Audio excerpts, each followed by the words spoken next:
아무리 침팬지가 영리하고 사람과 비슷하다고 해서 인간이 가지고 있는 그 영은 없습니다. 바로 종교성은 없습니다. 그냥 그 육체와 마음만 가지고 있는 겁니다. 그래서 이런 침팬지 또 동물 또 뭐 반려견 뭐 다 이런 것들도 그러니까 몸이 있고 그리고 다 나름대로의 감정이 있어요. 그 마음이 있단 말이죠. 그래서 몇 년 만에 만난 그 주인을 어떤 개가 이제 개를 잃어버렸는데 강아지를 잃어버렸는데 몇 년 만에 만났어요. 근데 이 강아지는 떠돌면서 아주 힘들게 지내다가 몇 년 만에 만난 그 주인을 보고 그렇게 울면서 몸을 비비면서 반가워하면서 집에 데리고 갔더니 집에서도 그 가족들을 만나면서 그렇게 걔가 그 강아지가 이렇게 울더라고요. 그러면서 그렇게 반가워하는 거예요. 바로 그 인간이 가질 수 있는 그 마음을 강아지도 가지고 있는 거지요. 그런데 영은 없단 말이에요. 그래서 하나님을 찾고 하나님 앞에 엎드리고 하나님 앞에 기도하는 그런 그 영적인 그런 부분이 이 동물에게는 없다는 거죠. 어떤 사람은 인간은 뭐 사회적 동물이다. 어떻게든지 인간을 동물 쪽에 이렇게 분류시키는 그런 사람들이 있습니다. 뭐 나름대로의 학설이 있습니다만은 그러나 분명한 것은 동물하고 사람하고 다른 것은 영이 없다는 사실입니다. 영이 있고 없고의 그 차이, 분명한 차이가 있습니다. 자, 그렇다고 하면 인간은 뭘 가지고 있습니까? 육과 그리고 마음과 그리고 영을 가지고 있습니다. 영혼, 육정, 영을 가지고 있단 말이죠. 그럼 모두가 다 육정, 영을 가지고 있는가? 사실은 모든 인간이 다 육정, 영을 가지고 있습니다만은 그런데 그렇지 않을 수도 있어요. 그렇지 않다는 건 뭐냐면 육과 정은 분명하게 있어요. 그래서 육신과 마음은 분명히 가지고 살아가기는 하는데 영적인 면에서 기형적으로 아주 작게 가진 거의 없다시피 한, 그래서 하나님을 모른다 하고 나는 어디로부터 왔는지 무엇을 하다가 어디로 가는지를 모르고 그냥 살다가 동물이 죽는 것처럼 죽는 거지 뭐 어디 가고자 하시고가 있냐 이렇게 말하는 사람들이 있단 말이지요. 바로 이런 사람들은 육정을 가지고 있기는 한데 영은 거의 없다시피 한, 아니 없다라고 하는 그 말보다는 부정하고 그리고 우습게 여기고 그리고 영원한 그 나라에 대한 분명한 확신이 없는, 그래서 동물처럼 살기를 원하는 그런 사람들이 있단 말이지요. 이제 안타까운 일입니다. 한마디로 얘기해서 육정 영이 균형 있게 전인적인 발전을 하는 게 아니라 기형적으로 작게 가진 사람이 있는 거예요. 오늘 이 본문은 예수님이 12살 때에 6월절에 성전을 다녀가시게 됩니다. 6월절에 성전을 다녀가시게 되는데 6월절 규례를 다 마치고 이제 집에 돌아가는데 부모님들은 당연히 예수님이 따라가는 줄 알았어요. 근데 보니까 예수님이 따라오질 않는 거예요. 당연히 따라올 줄 알았는데 따라오질 않는 거예요. 그래서 깜짝 놀래가지고 이제 다시 돌이켜서 찾아 올라가다 보니까 성전에 계시고 또 성전에서 사람들과 함께 성경에 대한 그러한 이야기를 나누게 됩니다. 자, 사흘 후에 성전에서 만나는 겁니다. 이제 사흘 길을 갔다가 이제 돌아왔으니 얼마나 놀랬겠습니까? 당연히 뭐 12살이 됐으니 뭐 당연히 쫓아올 거다. 그렇게 생각하고 갔는데 보니까 안 계셔서 이제 다시 돌아오게 되지요. 그리고 나서 이제 52절 말씀을 오늘 이 본문 말씀을 기록을 하고 있는데 예수는 지혜와 키가 자라가며 하나님과 사람에게 더욱 사랑스러워 가시더라. 우리 예수님에게 전인적인 그런 성장의 모습을 보게 됩니다. 자, 예수님은 지혜와 키가 자라가면 지혜가 자라갔어요. 지혜가 자란다는 건 뭡니까? 바로 마음,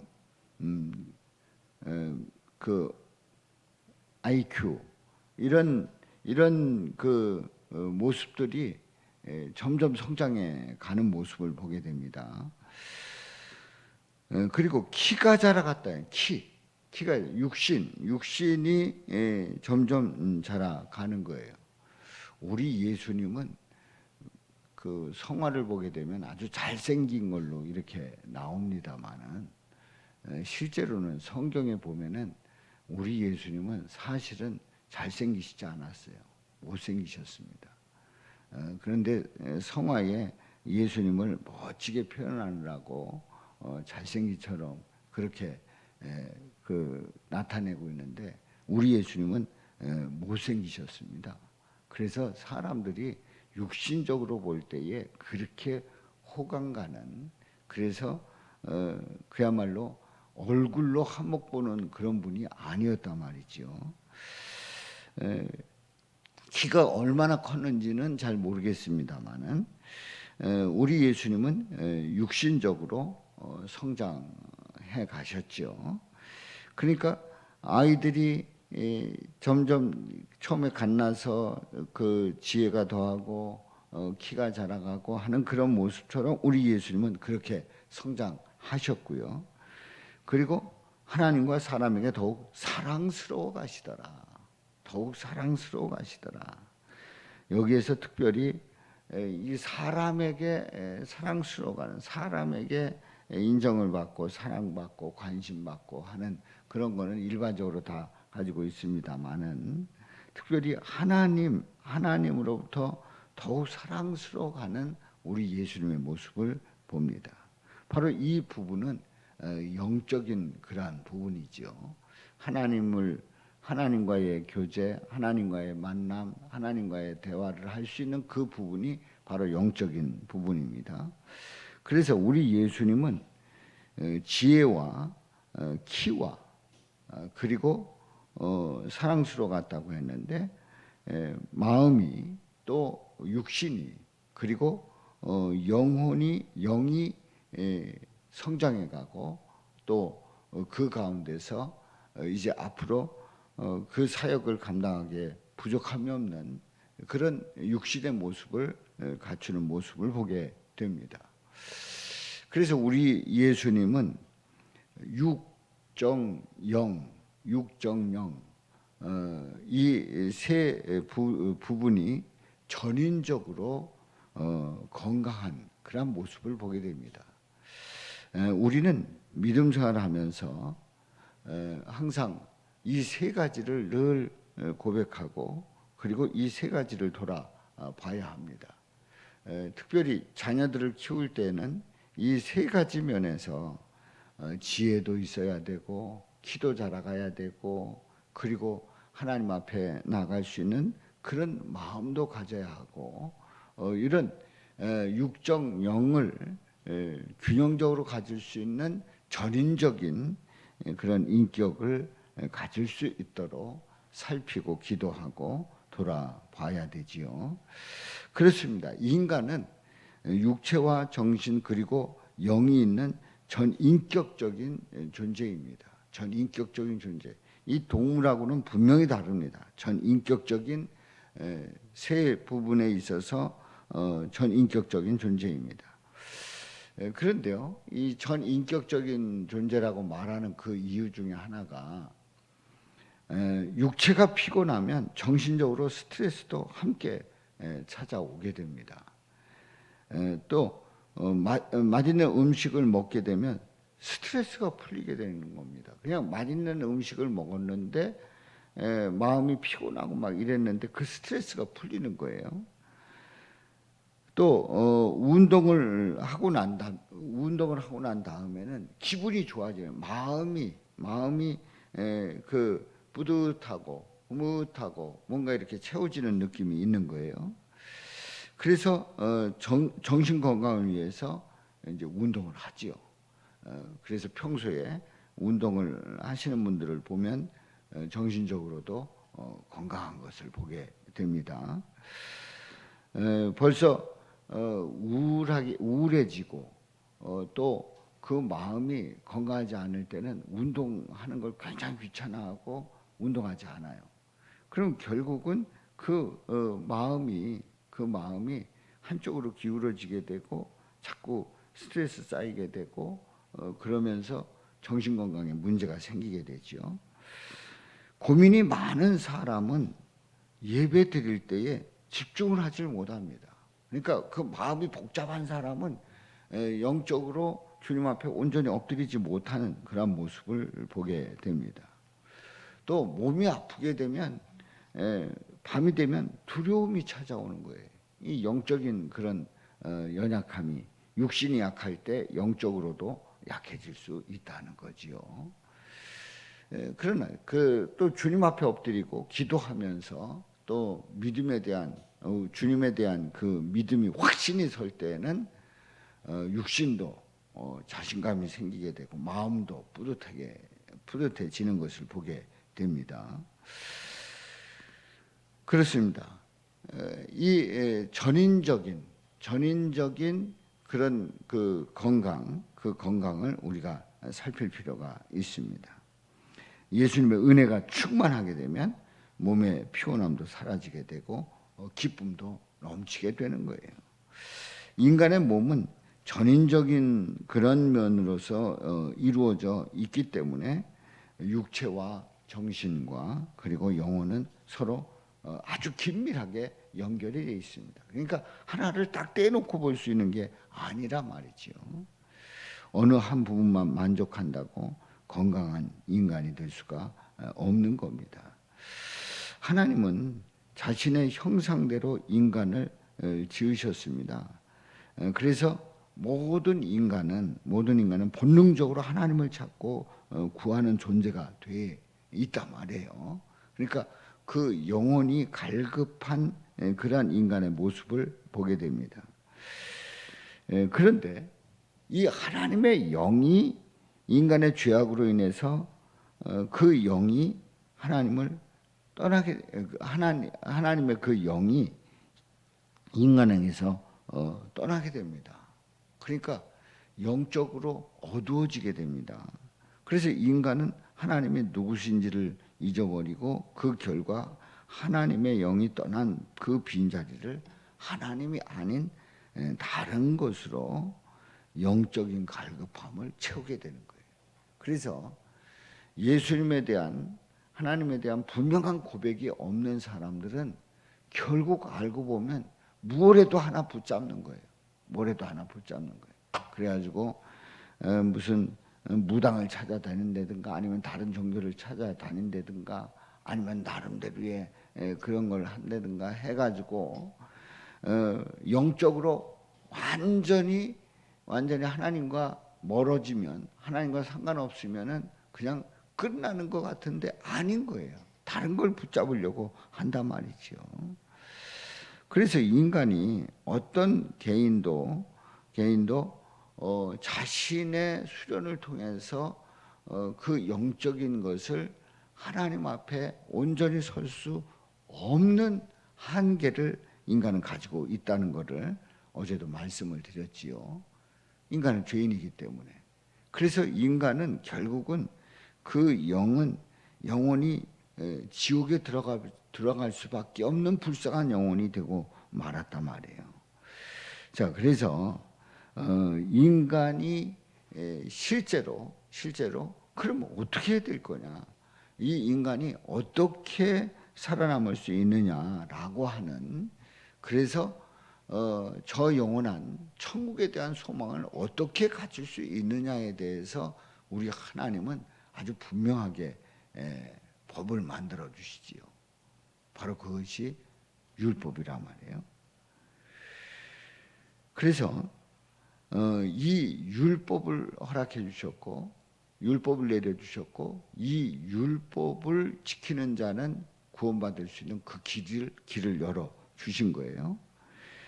그러나 분명한 것은 인간은 태초부터 하나님처럼 되려고 하다가 선악과를 따먹고 타락하고 에덴 동산에서 쫓겨났습니다.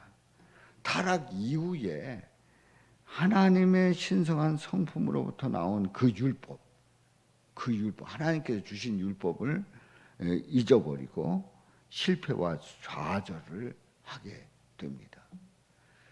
그러니까 인간은 하나님 되려고 하다가 결국은 타락하고, 또 하나님의 성품대로 주신 그 율법을 잊어버리고 지키지 못하고 결국 지옥에 갈 수밖에 없는 존재가 되어 버렸단 말이지요. 그런데 이 율법을 우리 예수님은 오셔서 이 율법을 완성시키십니다. 이제 어제 말씀을 다 생략을 하고요. 율법을 완성시키십니다. 그 말씀이 바로 마태복음 5장, 6장, 7장에 있는 율법 완성에 대한 말씀이에요. 우리가 보았던 산상수훈은 예수님의 말씀이기는 하지만 이거는 인간의 생각에서부터 시작이 됐습니다. 근데 율법 완성의 관점으로 볼 때는 예수님으로부터 시작이 되는 거예요. 산상수훈은 적용하면은 상식만 알다가 결국은 예수님 없이 지옥 갈 수밖에 없어요.